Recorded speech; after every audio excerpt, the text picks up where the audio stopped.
সাম্প্রতিক সংঘাতে পাকিস্তানের চীনা J-10C যুদ্ধবিমান ব্যবহারের পর চীনা অস্ত্রের কার্যকারিতা নিয়ে নতুন করে আলোচনা শুরু হয়েছে।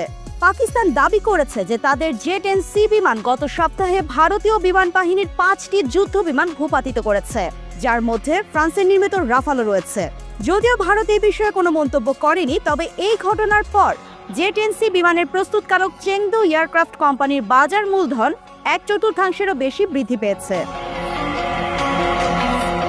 চীনের জাতীয়তাবাদী ট্যাবলয়েড গ্লোবাল টাইমসের সাবেক সম্পাদক হু সিজিন সামাজিক মাধ্যমে সতর্ক করে বলেছেন, যদি পাকিস্তানের এই দাবি সত্যি হয় তবে তাইওয়ানের আরও বেশি ভীত হওয়া উচিত। বেইজিং স্বশাসিত তাইওয়ানকে নিজেদের অংশ মনে করে, প্রয়োজনে সামরিক শক্তি ব্যবহার করে এটিকে নিয়ন্ত্রণে আনার অধিকার রাখে।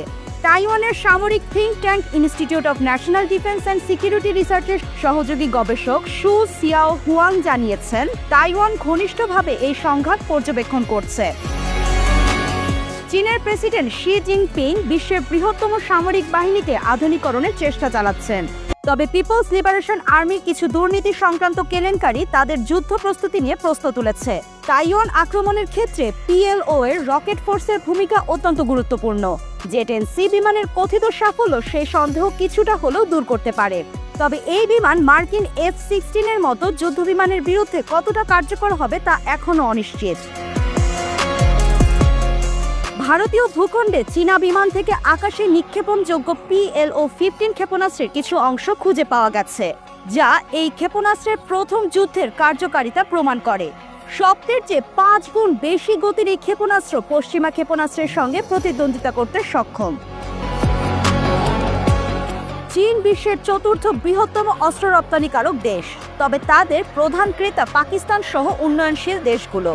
সাম্প্রতিক ঘটনা চীনের অস্ত্র বিক্রির ক্ষেত্রে একটি নতুন সুযোগ তৈরি করতে পারে, কারণ ইউরোপ থেকে এশিয়া পর্যন্ত অনেক দেশ ট্রাম্পের প্রতিরক্ষা ব্যয় বৃদ্ধির আহ্বানে সাড়া দিচ্ছে।